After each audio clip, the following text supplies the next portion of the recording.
My name is Andrew Schroeder. I'm the Vice President for Research and Analysis at Direct Relief and one of the co-directors of the CrisisReady collaboration with folks at Harvard University School of Public Health, many of whom are here today. We're very glad to welcome you to this first workshop on data readiness that we are hosting over the next 2 days.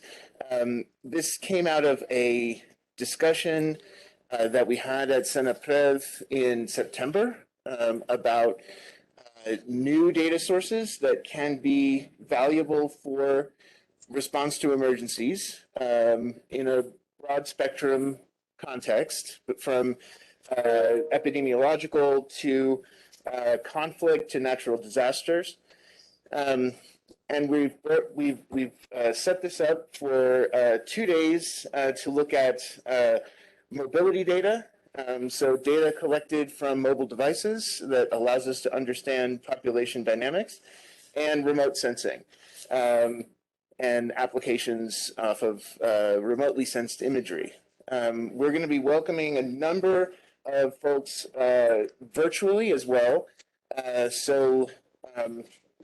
Not everyone that's participating is actually here.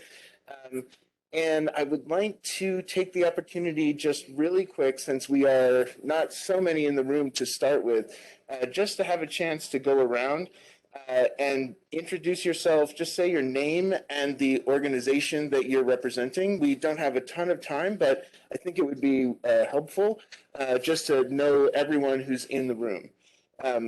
So I know my colleagues are going to talk a little bit later, so maybe we'll go around first and then come back to you all. Okay. Do you want to start over here? Okay. Thank you very much. Good morning, everyone. My name is Jonathan Arreola. I'm from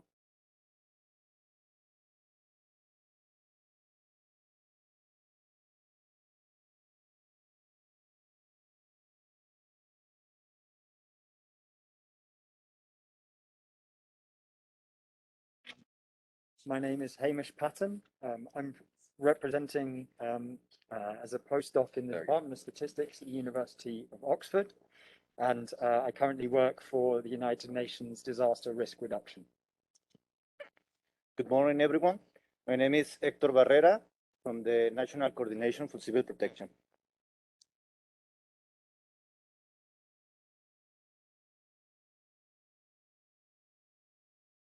Good morning. I'm Renee Babb from the Caribbean Disaster Emergency Management Agency.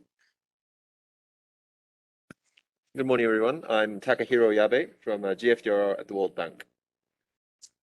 Everyone, my name is Nishant Kishore, and I'm part of CrisisReady. Everyone, my name is Rabia Sambara, and I'm an undergrad at Harvard and an intern at CrisisReady. Hello, everyone. Daniel Martin from the United Nations International Organization for Migrations.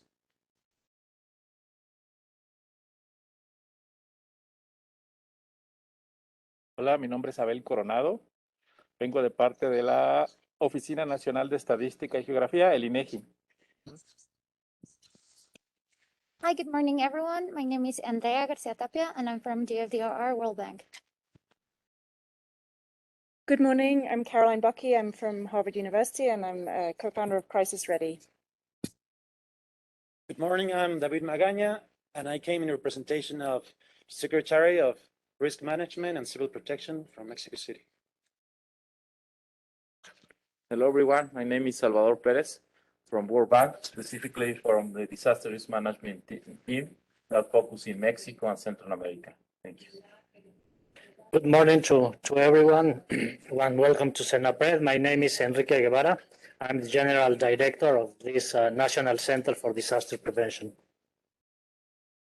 Hi to everyone. Good morning.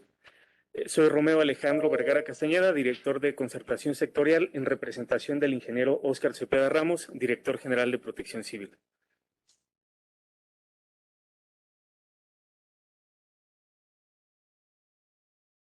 Introduce Enrique Guevara, and please feel free to Yeah, thank you very much, Andrew. It's a pleasure to have you here. Good morning to everyone here at this room, and good morning to all the people who is connected by, I don't know what platform, but welcome to everyone. Good morning. CENAPRED was created almost 34 years ago after the 1985 earthquakes.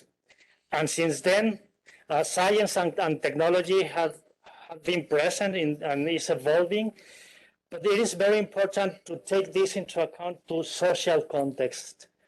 Right now we understand that disasters are the combination of vulnerabilities and natural phenomena. Not only natural phenomena, we say disasters are not natural. So it is important to take into account social aspects and understand the vulnerability of people, of buildings, of ambient. So it is evolving in this sense.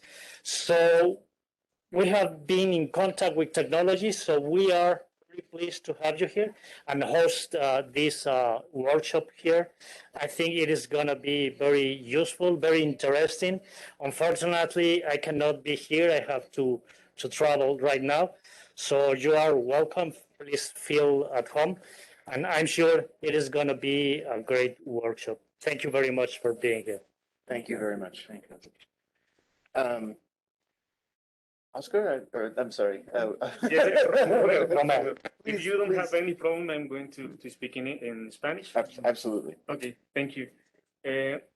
Soy Romeo Alejandro Barrera Castañeda, en representación del director general de Protección Civil, quien desafortunadamente por cuestiones de agenda no pudo acompañarnos el día de hoy. Pero reciban un cordial saludo por parte de él. Agradecemos esta cordial invitación a este taller que sin duda alguna sabemos que va a fortalecer en gran medida las capacidades del propio Sistema Nacional de Protección Sistema Nacional de Protección Civil. Saludo con mucho gusto también a Andrew Schroeder, vicepresidente de Investigación y Análisis de Direct Real, a Salvador Maldonado, colaborador del Banco Mundial, y por supuesto al ingeniero Enrique Guevara Ortiz, director general del CENAPRED. Muchas gracias a todos y a todas. Gracias. And Salvador? Thank you. Gracias. Yo sí me voy a tomar unos minutos más para poder compartirles algunos mensajes de los trabajos en los que el Banco Mundial, particularmente en el equipo de gestión de riesgos de desastres, ha enfocado esfuerzos y particularmente conectarlo con algunos aspectos de lo que hoy trataremos en términos de herramientas tecnológicas y el uso de datos. Y en ese sentido, creo que un mensaje muy importante que nos gusta resaltar es que los peligros naturales no deben necesariamente transformarse en desastres, como todos lo sabemos. Sin embargo, las muertes y los daños exponen las consecuencias acumulativas de decisiones que van tomando las personas. La prevención de desastres debe ser posible y con frecuencia es menos costosa que entregar la asistencia en el momento y atender un auxilio cuando ya los desastres ocurren. Se puede reducir el riesgo fortaleciendo la resiliencia y la capacidad de las sociedades para resistir, enfrentar y recuperar esos impactos. Es así que durante la última década, en el Banco Mundial, en los diferentes equipos, pero particularmente el de gestión de riesgos de desastres, se han desarrollado diversas iniciativas en esta materia, ayudando a los países a evaluar su exposición a peligros y abordar los riesgos que les son inherentes. En ese sentido, el Banco Mundial y sus equipos proveen asistencia técnica y financiera para evaluación y reducción de riesgos, preparación, protección financiera y recuperación y reconstrucción resilientes. Ejemplos de ello son el Plan de Acción de Adaptación al Cambio Climático y el Plan de Acción sobre Cambio Climático, en el cual el Banco para los ejercicios 2021 a 2025 ha asignado la prioridad a diferentes sectores críticos o importantes: energía, agricultura, salud, educación, etcétera. Pero en este campo del cambio climático justamente es uno de los elementos o tópicos relevantes en los que el uso de información y gran cantidad de datos, particularmente datos espaciales, proveen un esfuerzo o elementos importantes para la toma de decisiones y poder decidir en términos de soluciones para manejo de cambio climático. Particularmente el enfoque del banco ha consistido en implementar una estrategia en diferentes áreas de trabajo que apoyan tanto la vinculación con lo establecido en el marco de Sendai y los objetivos del desarrollo sostenible, no dejando de lado también el Acuerdo de París. En ese sentido, un área muy importante en la que el banco ha trabajado es la aplicación de la ciencia y la innovación en la gestión de riesgos de desastres. Y es así que para aumentar la resiliencia frente a los peligros naturales, es esencial que las comunidades y los gobiernos tengan acceso a información y sea comprensible y aplicable, ¿no? Con esto lo que queremos decir es que no solo hay que tener la información, sino hay que hacerla aplicable para que las comunidades, no solo los expertos que trabajamos en la materia, podamos entenderla y manejarla. Otra área muy importante es la promoción de la infraestructura resiliente. Los servicios básicos, como saben, se interrumpen con frecuencia después de un desastre. Por ello, cuando se procede tanto a su restablecimiento como a su mantenimiento y la aplicación de los principios de gestión de riesgo de desastres, deben de ser integrados en su diseño. Se precisan a partir del banco diferentes iniciativas para impulsar el fortalecimiento de la infraestructura resiliente, nuevamente basado en análisis técnicos de impacto previo, de vulnerabilidad ante el efecto de los desastres. Por otro lado, un área también fundamental en la que trabaja el banco es aumentar la resiliencia de las ciudades.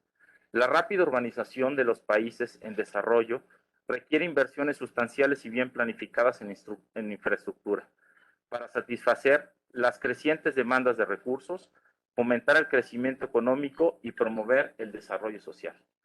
En este ámbito también es fundamental garantizar que toda la infraestructura se construya de manera resiliente ante el tema de los desastres y cambio climático, y por ello es fundamental tener acceso nuevamente a información sólida y de alta resolución sobre los riesgos que pudieran impactar a las ciudades y a la comunidad en general. Por otro lado, tenemos el fortalecimiento de los servicios hidrometeorológicos y sistemas de alerta temprana, que es un área fundamental en la que el banco ha impulsado diversas iniciativas, y por ello es que con base en los crecientes costos de los desastres que han aumentado la necesidad de tener información más precisa, oportuna y utilizable o manejable por los diversos actores en la sociedad, no solo las áreas técnicas.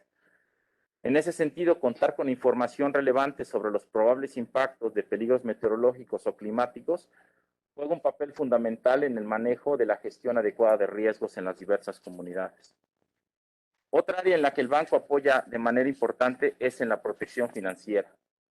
Y en ese sentido, bueno, sobra decir el impacto en términos de pérdidas económicas que generan los desastres, pero también diversas iniciativas como el mecanismo de financiamiento de riesgos mundiales, o GRIF, por sus siglas en inglés, contribuye a reforzar la resiliencia de los países vulnerables mediante el establecimiento de nuevos mecanismos de financiamiento de riesgos.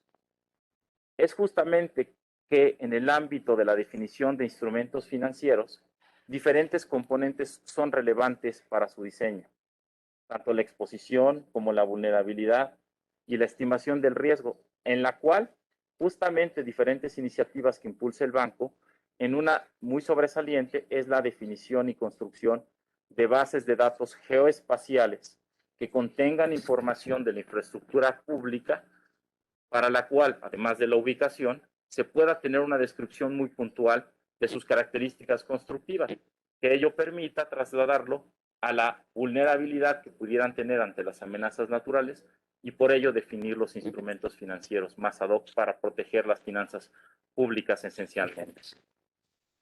Por otro lado, la creación de resiliencia social frente al cambio climático son áreas en las que se trabaja de manera muy sólida en diversas áreas del banco. Los grupos marginados, como sabemos, son un nivel particularmente vulnerable a los efectos de los peligros debido a diversos factores, como un contexto geográfico, la situación financiera, socioeconómica, cultural y de género. El programa relacionado con la resiliencia social del banco refuerza justamente las fortalezas de estos grupos vulnerables, promoviendo enfoques impulsados por la comunidad para enfrentar los riesgos. Finalmente, el facilitar la recuperación resiliente es el área de la estrategia del banco que ayuda a los países a realizar evaluaciones de los daños y las necesidades posteriores a un desastre, así como de los programas de recuperación y reconstrucción sobre la base del principio de reconstruir mejor. Se hace hincapié en la elaboración y distribución de diferentes productos de conocimientos para fortalecer la capacidad de las partes, en este caso la población, la sociedad, los gobiernos y el sector privado. Y por ello es que es importante fomentar el uso de la información para una adecuada preparación para futuros desastres y la planificación de una recuperación rápida. Pues de esta forma podemos celebrar la importancia de diversas iniciativas de vinculación institucional y con el sector privado sobre el uso de herramientas tecnológicas, como lo es este foro, y que permitan maximizar el beneficio en la explotación de los datos para impulsar una adecuada gestión de riesgos de desastres en los países de la región. Muchísimas gracias. Thank you very much. All right, before we move on to the rest of the agenda, I just wanted to say a couple of additional words about how the workshop is structured and what we hope the outcomes will be. And I also would like to note two other people who didn't get to introduce themselves previously, one of whom is online, Mauricio Santillana. Mauricio, do you quickly want to introduce yourself? Andrew, thank you. Can you hear me? Yes. Thank you. Buenos días a todo el mundo en México. Good morning, everyone. I'm based at Harvard University, and I will be participating in this workshop in my capacity as a person who uses digital disease data streams to monitor outbreaks in multiple diseases around the world. I look forward to this collaboration. I hope this is the beginning of something bigger. And yeah, I guess I should be brief, Andrew, right? Yes, thank you. Thank you. Thank you, Mauricio. I just didn't want to forget you just because you were a virtual. I appreciate it. Thank you. And my colleague Eduardo Mendoza from Direct Relief. Hello, everyone. I'm Eduardo Mendoza. I'm the country director for Direct Relief Mexico. Basically, an initiative to connect private resources and put them for public benefit. So I'm very excited. Thank you. So following on many of Salvador's comments, we've structured this workshop around readiness in a couple of different ways. So as we've engaged with the use of large-scale privately held data sources for disasters, we've discovered that there are several components that have to go right in order for effective use to be made of this kind of data. There are usually special conditions around access to the data. Often data agreements, legal data agreements with private technology companies have to be formed. There's a whole sort of variety of ethical, legal, and other data responsibility questions that focus on how we get the data, how data is transferred, whether data has to be transferred or can it be accessed in some other way for security. And so this is an important field. Around methods, so when we are working with very large-scale data sets in time pressure situations, it's usually best if we aren't inventing the methods during the emergencies. And so there's a field of research and of various kinds from interdisciplinary sources that focuses on what kind of methodologies are going to produce practical results that can help to really guide resource allocation, can guide effective evacuation, can promote public safety, and a whole range of other issues. So methodology. And then translational dynamics. So how do we engage in networks to support the applications of data for improved response to disasters? We think of this as translation because often it requires, collaboration between people that work in very different fields, some of whom may have a lot of background in data science or in other scientific research areas, some of whom are very more practically focused, may not have the same kind of background, but we need to form sort of a common language or the ability to work across disciplines and backgrounds. So we've structured this to try to promote that kind of understanding. And one of the things we hope to come out of this is a translational network here so that we can understand and you all can understand maybe better than everyone does now, what are the key problems that we need to work on? How can we support analysis for advancing those key problems, advancing solutions to them, and how can we work together in strong networks going forward? So that's one of the key outcomes.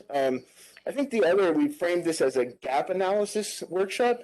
We suspect, and as we've worked in many parts of the world, that a lot of what is required to do effective data applications, especially at scale, is missing in many parts of the world. We may not have enough people in data science positions or in other kinds of epidemiological research positions, or capacity within the government, capacity between academic institutions and public institutions. We need to understand gaps in data, gaps in personnel, gaps in technology, and a range of other things. So one of the other things that we hope to come out of this is a better understanding of those gaps so that we can make recommendations in terms of how best we can look at filling them in the future. And that's how we structured the workshop. So I would like then to move to the first panel, if we could. And thank you very much, everyone. And no, thank you. I have to go now. All right, perfect. Thank you.